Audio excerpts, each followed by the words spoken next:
Now there's another step we want to take, and this step is a little different than our human minds want to take. The natural impulse in us is when we learn that spiritual power is available, present, we try to use it. We don't think we're trying to, but well, there's something happens in our lives and a situation arises, and now we just thought if we could get a little of that spiritual power working, it could get rid of that situation. Or we have a skin rash, or the eyes are failing, or we have a competitor down the street who seems to be getting all the business. Maybe we could direct a little of that spiritual power down his way and deflect a little of that business our way. One way or another, we try to get God power to enter our lives to change something. And oftentimes we are so ensnared by a sudden emergency that we have little time to do anything but react. And often if that reaction turns to spiritual power, we're waiting. God, you're omniscient.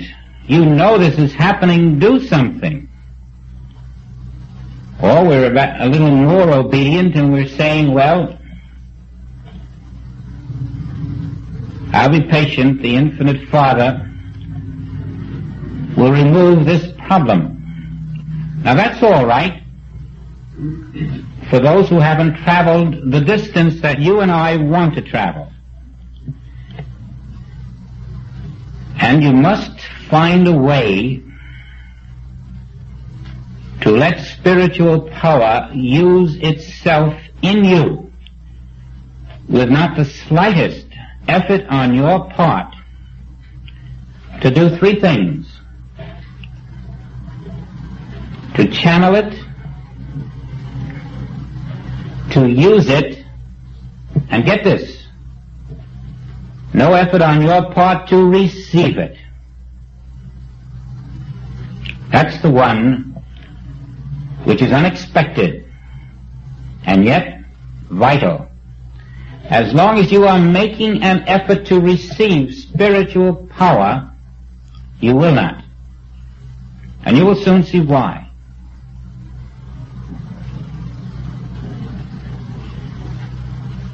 Now another barrier will be our thirst for knowledge. We're all apparently born with that great deep thirst, almost insatiable. We want to know. And just as you must learn not to use spiritual power, not to try to make God your servant, you must learn not to know, you must learn to unknow. You must learn that great capacity to have no desire to know, to use, to outline, or to receive. And can you see where this is driving you? It's driving you to a realization which is a prerequisite to the witnessing of spiritual power where you stand. God is omnipresence. Where is there a place where God is not? And God is the only presence. And therefore, who are you? If you are not that omnipresence, you are nothing. If you are not the presence of God, you are nothing. Because God is omnipresent, and God is all. And when you accept yourself to be the presence of God, Not in the flesh, not in this body, not in this mind, not in this mental image, but in your spiritual identity. When you accept that, then you have crucified me. There is no longer a material you. You cannot be the presence of God and be a material you too. And there goes all your yesterdays. There never was a material you yesterday or the day before or ever. Right back to the womb, there was no material you. And it is only this crucifixion of me which makes it possible for you not to be there trying to use spiritual power. And as long as there's a you there to receive spiritual power, there's still a me. And spiritual power can never flow into a me because there is none. Now this is a turning lesson. It is a lesson that you cannot accept and be the same. It is also a lesson that if you do accept but do nothing about it, you will be the same. This is a lesson that must begin in you a series of changing habits, so that the me that you are learning to crucify is the him and her that you also crucify, so that you get rid of murderers and thieves in this world. There is no me anywhere. There is only the presence of God.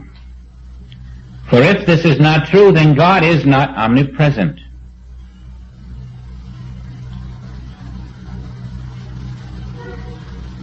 When you have begun your journey in the acceptance of omnipresence, you have sealed home omnipotence.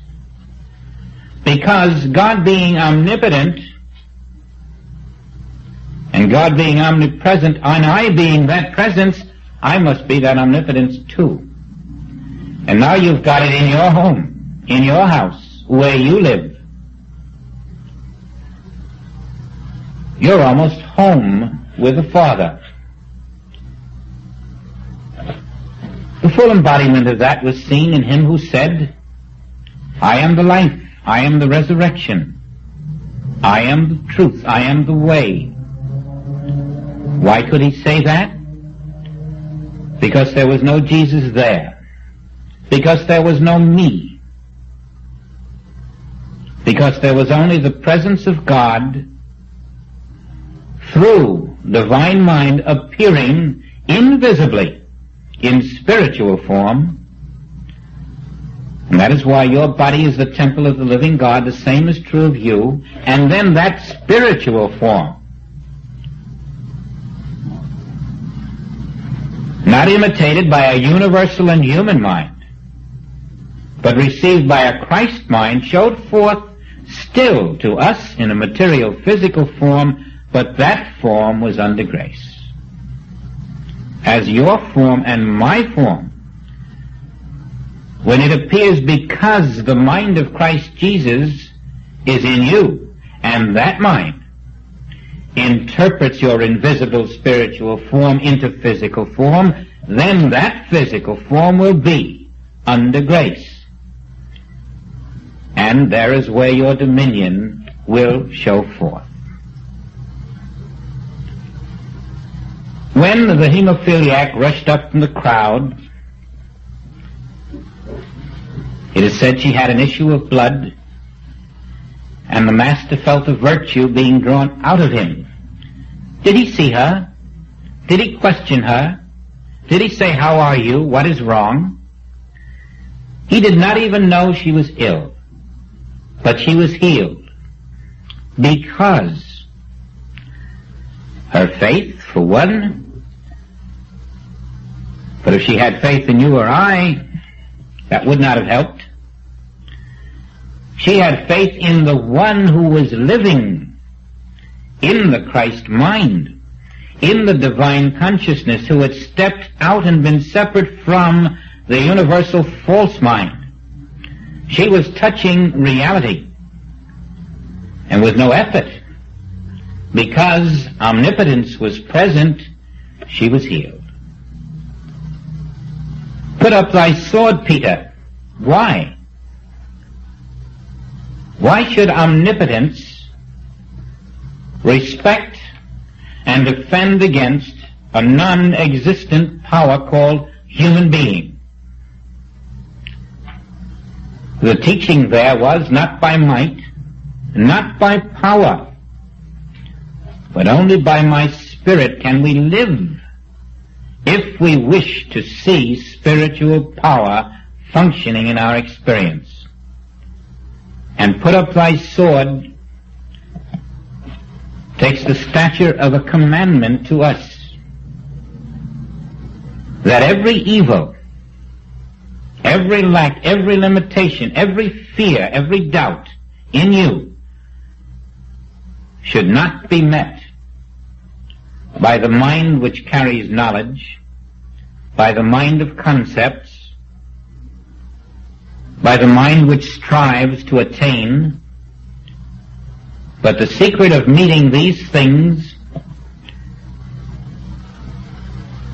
is by meeting them with no human mind, by unknowing, by the instantaneous awareness that the Spirit of God which I am never needs defense against any physical or mental activity of this world.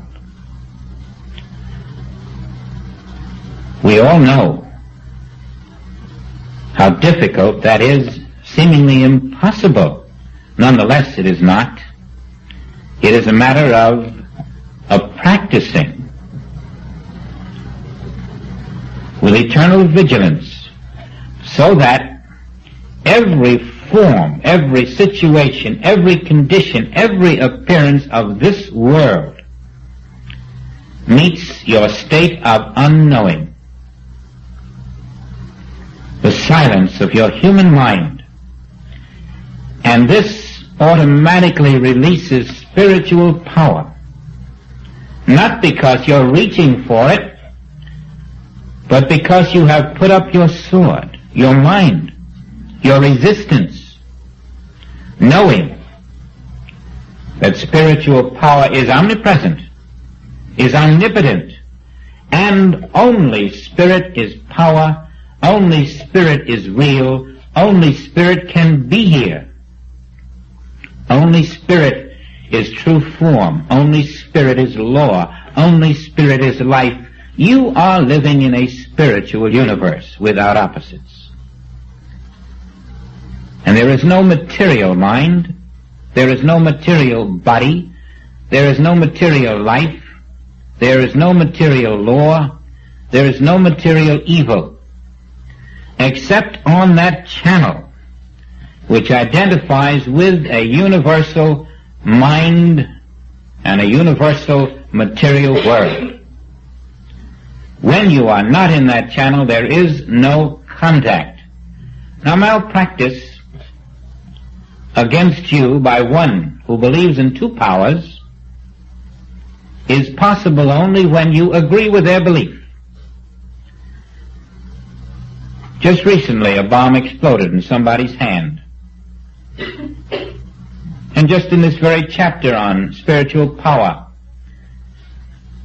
Joel remarks that the bomb will explode in the hand of the one who wants to throw it when he is faced by that consciousness which knows only Spirit is real. But if you accept the belief that Spirit, the only reality, can have a counterpart or another, an opposite, then you are not accepting Spirit as the only reality.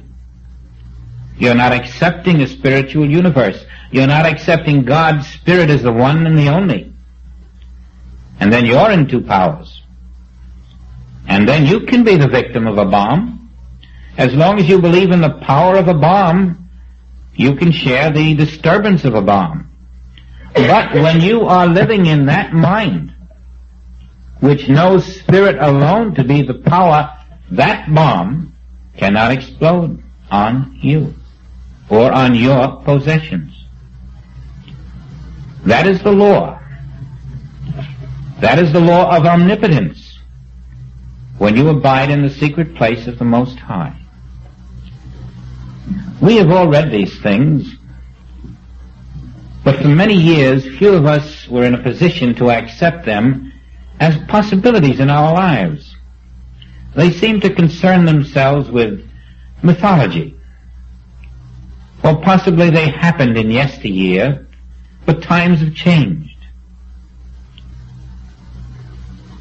Once more, though, the Word is walking the earth, showing that nothing has changed. The glory that the Father had with us before the world was is still ours, because it is still His.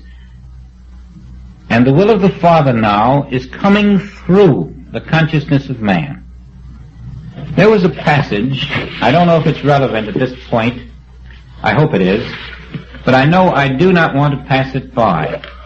It's on page 126, it's the second from the bottom, it's in this chapter, and it reads as follows. It is relevant. The spiritual path demands complete purity. Now that doesn't mean that you can't have a glass of wine or 3 dry martinis if you like. This isn't the kind of purity we're talking about. The purity we're talking about is the mind, which is not in the universal human mind channel, and therefore receives none of the effects of the images that pass in this world as reality. That is purity. The spiritual path demands complete purity. And by purity is meant an absolute conviction that God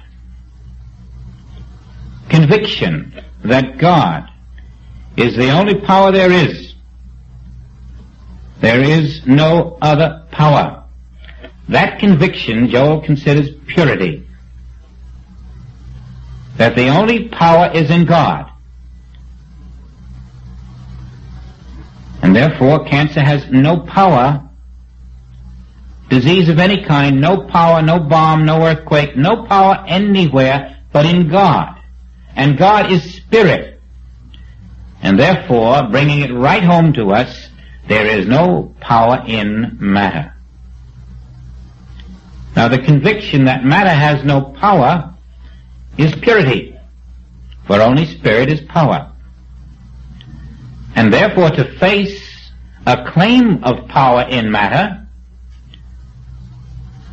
you must be in that state of silence or purity, which is not an open channel for the mind, which presents a picture of material power.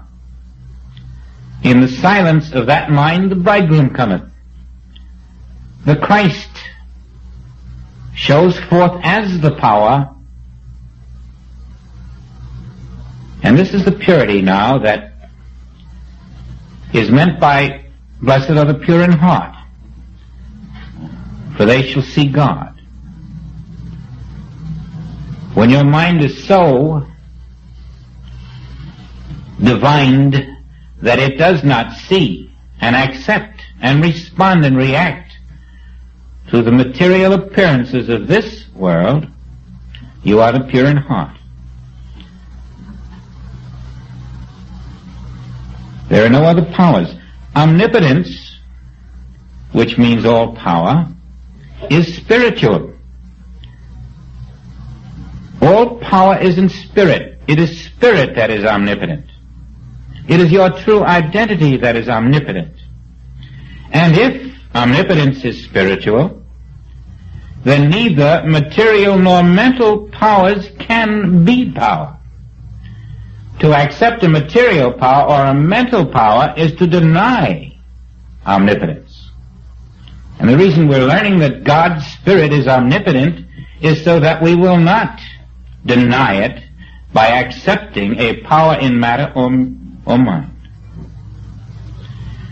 To perceive that is to prevent not only the individual, the group, or the universal belief from functioning in our experience, but also to begin to destroy it for the whole world. And there you have the importance of this class. So many times, to special groups, Joel said, do not think that the words coming to you stop here, because they are not coming to a human you. They are being presented to the Christ of you, which is omnipresent. And therefore the seeds of these words are being planted omnipresently throughout the true universe this moment. So he spoke to maybe 60,000 people. But the Christhood to which he spoke was not limited to those, and through each of us the word flows as an underground movement into the consciousness of mankind. And that is the meaning here. Begin to destroy false mind for the whole world. Now I want to read you something else because it came to my attention this week. This is in 1963. It's not what I read the other day in class. This is Joel's own statement about the book, Parenthesis in Eternity. It says here that a parenthesis in eternity deals with a spiritual journey which must be made within our own consciousness and which leads to the ultimate goal of conscious union with God. The three parts into which the book is divided are an indication of its broad scope and the comprehensive way in which the whole subject of mysticism is treated. The first part, the circle of eternity, the basis of mysticism, we are almost finished with. We have one more chapter next week to do to complete the first cycle, and that is called Discovery of Self. Then we will proceed after next week's Discovery of Self into the second part, which is rising out of the parenthesis, attaining the mystical consciousness. And that takes us to the third, or living in the circle, actually living the mystical life. Now Joel said this, in many classes I have touched upon mysticism in order to prepare our students for the unfoldment of the real meaning, the real function of the infinite way. Now to this book my entire inner life is disclosed. That's the difference between this book and the others. In the others he has set forth his principles. In this book he is disclosing his entire inner life, and my reason for living and my mission. The autobiography of my personal life would be boring. Uneventful school days, routine business experience, and then out of the blue a spiritual experience. But this book, this is my spiritual life, as many of you have seen it from the outside, but explained from the inside.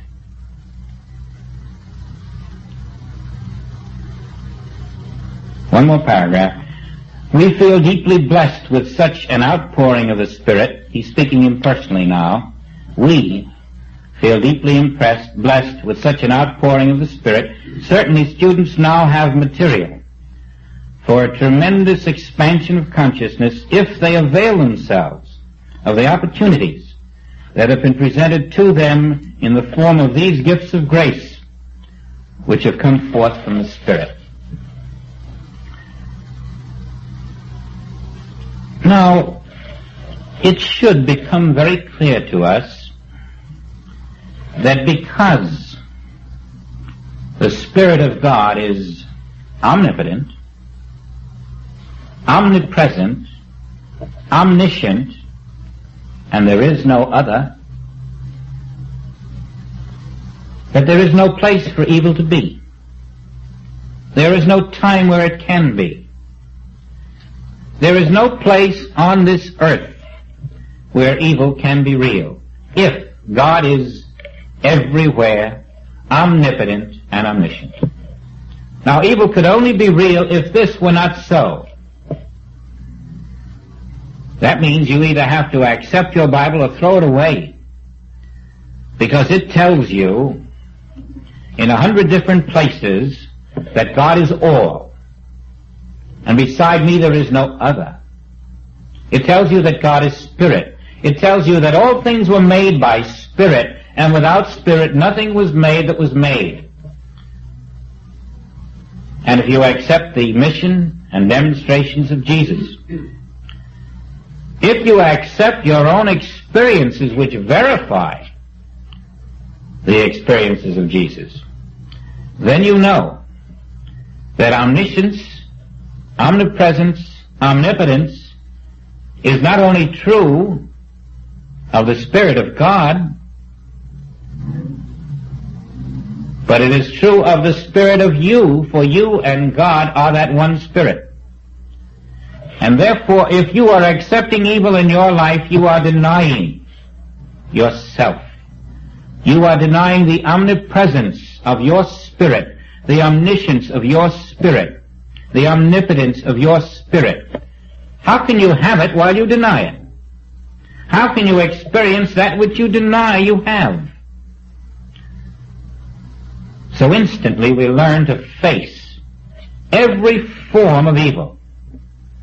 Regardless of its nature, we face it with this knowledge.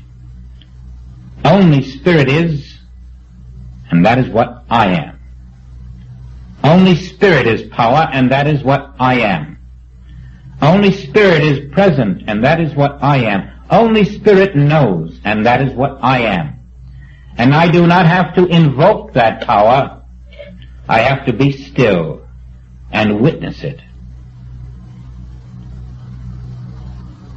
And that is the secret of spiritual power. Simply witnessing what is present now where you are. It can never forsake you. I can never leave you. All that I have is thine. And there we stand. Now you learn how not to use this power, how to let it flow. It will only flow when you do not try to use it, outline what it should do, or receive it. There is no me here to receive it. And as long as me is here to receive it, there is duality, and I lose it. Now you can see how this is so fine, that you can lose it 5 minutes from now. And therefore I urge you to sit quietly with yourself many times, reflecting, pondering, and then do something very specific. Accept the omniscient mind as yours.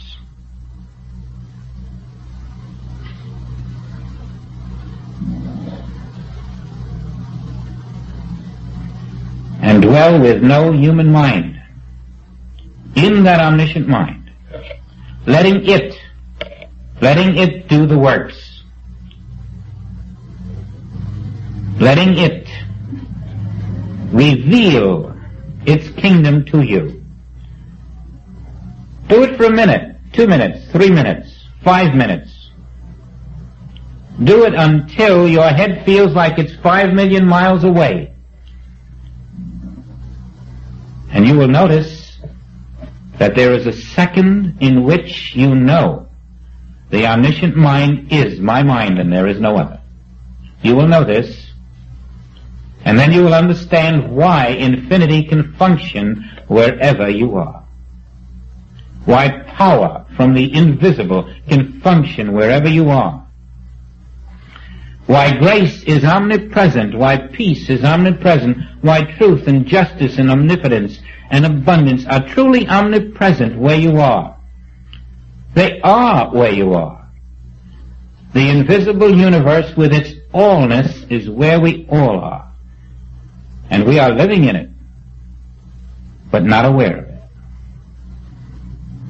Through the omniscient mind you will learn this and more. For it alone can bring you the will of God. How can a human mind know the will of God? The omniscient mind knows the will, and because you must let the will of the Father be done in you, you must live in that omniscient mind to receive that will. And you can. And then you are transformed by the renewing of the mind. Now, the practicing of living in the omniscient mind is practicing the presence. It's bringing down to a specific practice.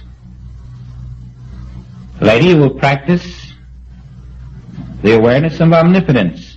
Later you will practice the awareness of omnipresence. And then all three. And that will be the practicing of the divine consciousness, the one.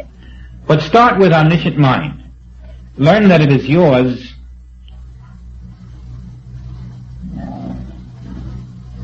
It will transform all of your activities in a way beyond belief. Do it diligently, frequently, until you know, I have no other mind. And then you will see that right where you are, omniscient mind performs as your mind. And no power formed against thee can prosper. We're only logically accepting what we have been taught. But the acceptance must be made by the rejection of that which is not. You cannot accept while accepting something else too. So we reject what is not while we accept what is. And I know from my own experience that as you practice this in the silence by yourself, you become conversant with these things that in mere conversation may be very stimulating. But if that's where they stop, they will play no part in your transformation. I have spoken to this omniscient mind, and it has spoken to me. And it will speak to you, as it has to some of you. And it will tell you that I am the mind in which no evil can appear or externalize. I am the mind in which no child can be born or die. I am the mind in which all forms of evil are impossible. I am the mind of spirit, and there is no other mind but me. This infinite, all-embracing mind transports you from man of earth to son of God and removes all sense of separation from the reality of spirit.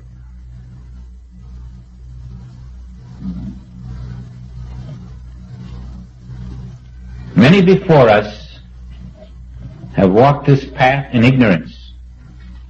A few have walked it with understanding. Some have walked it with the invisible light of the Father leading the way. If we are to be those,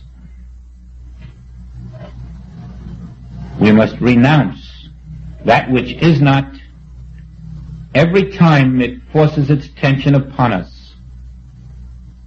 And in that instant rejection, we are saying, Father, I will never dishonor thee. Only in thee will I live and have my being.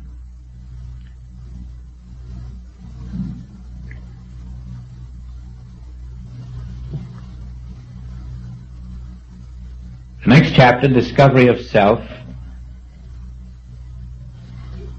will complete our first cycle of this three-part book.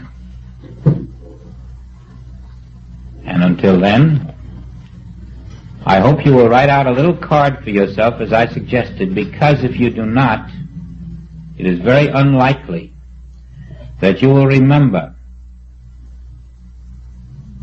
to bless everyone you see with a recognition of their true invisible identity. You will forget. And that is the secret of realizing your identity. So please remember to do it. To those of you who have never been with us before, we're very glad you could be here. We hope to see you again. Thank you. Thank you.